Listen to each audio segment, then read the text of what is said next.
There it is. There it is.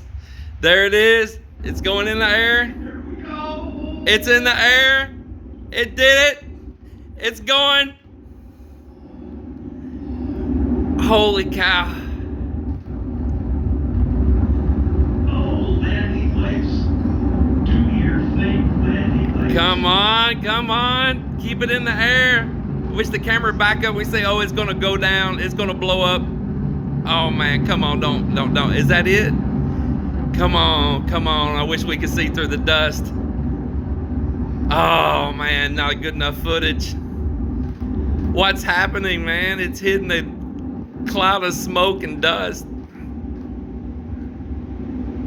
Where? What happened? Wow. Oh, where is it? God, look at I think that. I see it on that cam. I think it's standing.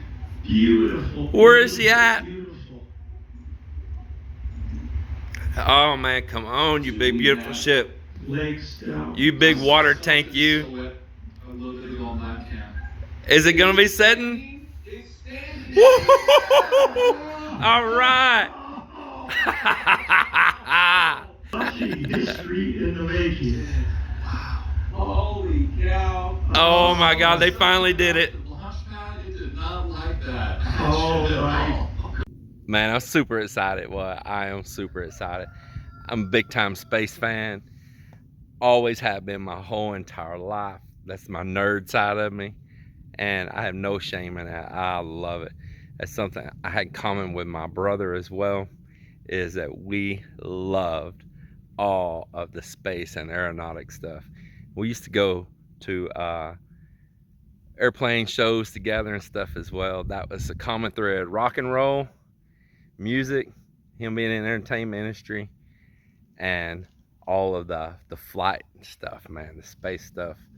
My brother and I, that was our common thread we had together that bonded us. Talking about my brother, for you all that remember the tiny home that I bought for him when I was trying to take care of him in the past when he came up with cancer, and we put this tiny home right here for him to live right here by our house, and we could take care of him.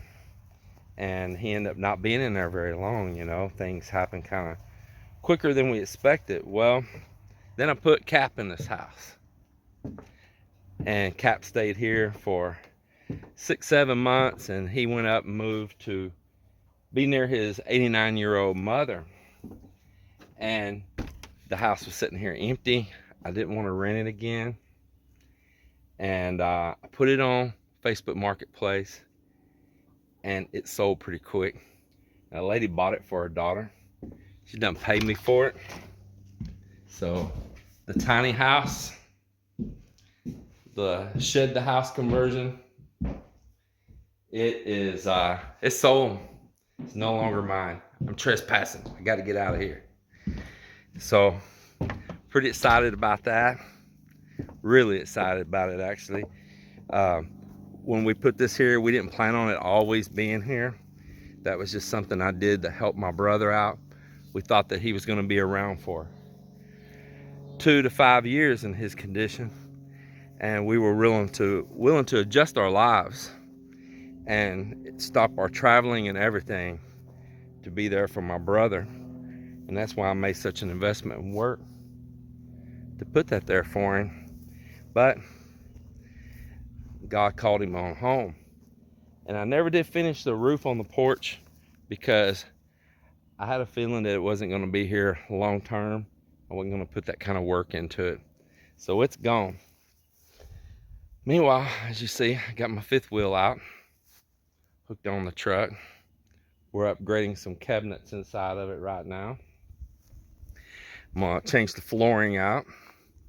I pulled the carpet out of it a while back, and I'm putting together that snap together vinyl floor. It's like those well, it's pretty much like those wood planks, but they're vinyl instead.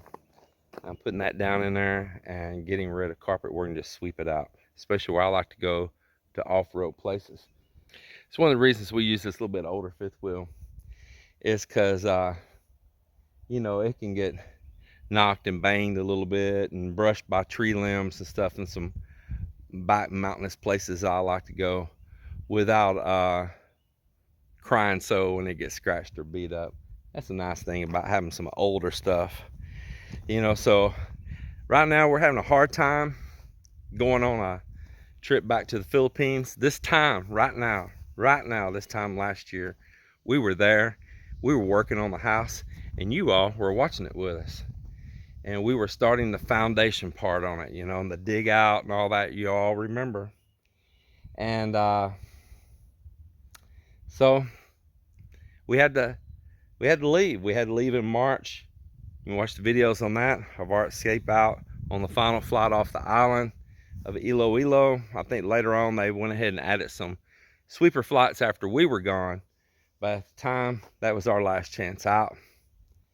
And so we left, and we've came back here.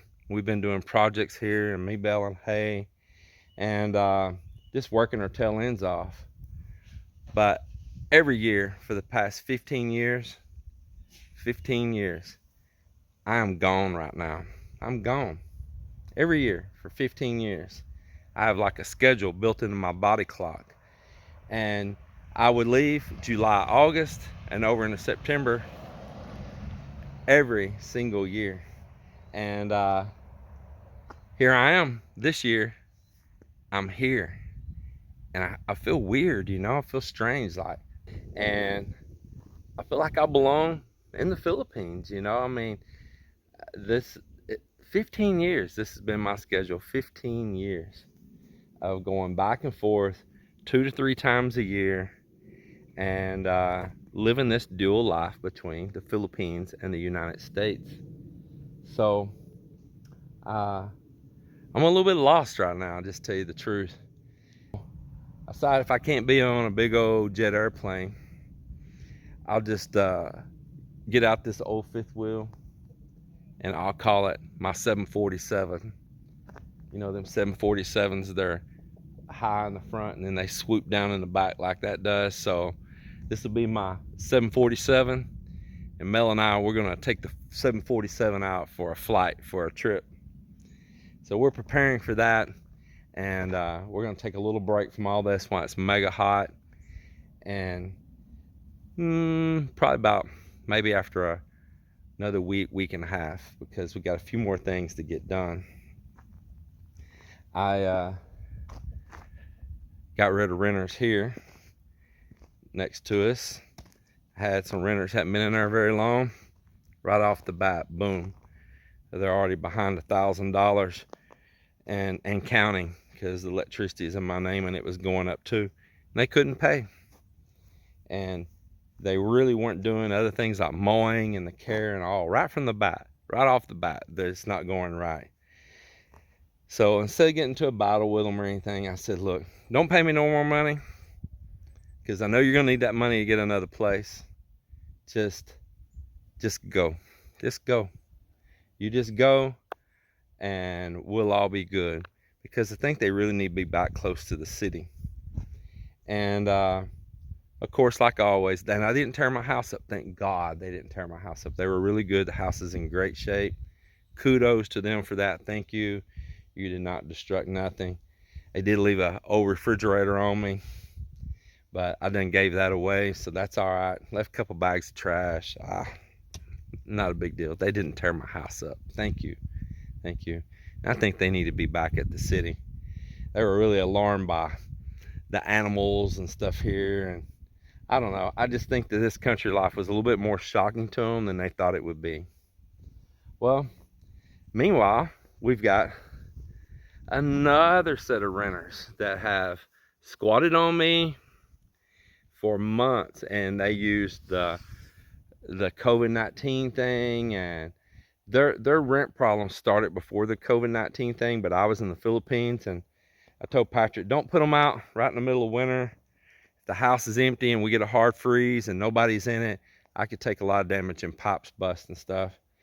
So I told him, I'm about to be there and I'm gonna deal with them.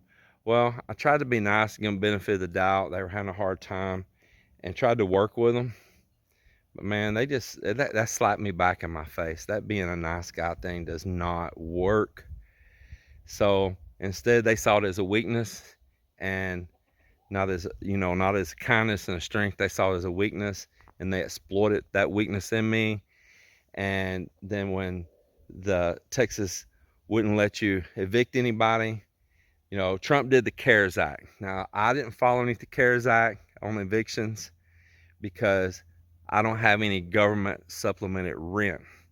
I don't have any loans that are a government loan on my houses or nothing like that. They're free and clear. So I wasn't bound that I couldn't evict because of the CARES Act, but the state of Texas had implemented a no eviction thing, which I think is sorry, because it turned us landlords into a charity program. I'm not a bailout. I'm just really astonished that they would do that. And at the same time, went up on our property taxes. The governor asked them to not do that, but he didn't implement like an executive order not to do that. Just said, I wish that you all in the state of Texas, the single appraisal districts, would not raise the taxes for this year until this gets straightened out. They went full steam ahead, jumped all of our taxes up, and we couldn't collect rent from the renters. So I've had to, these people refuse to leave. There's no orders right now that I can't evict them, and we're having to take them to court. Yeah, we're having to take them to court. So we have a Zoom court hearing, a video court hearing on Thursday morning. And then I don't know if they'll appear or not appear, but it's pretty clear cut, my evidence that they haven't paid and they won't leave, and I've served them the notices I'm required. But they still, even though they've been served by the constable for the court hearing and everything, they still didn't take it a cue to leave. They're going to ride it to the last second. I guarantee you when the judge rules this, he'll still give them so many days to move.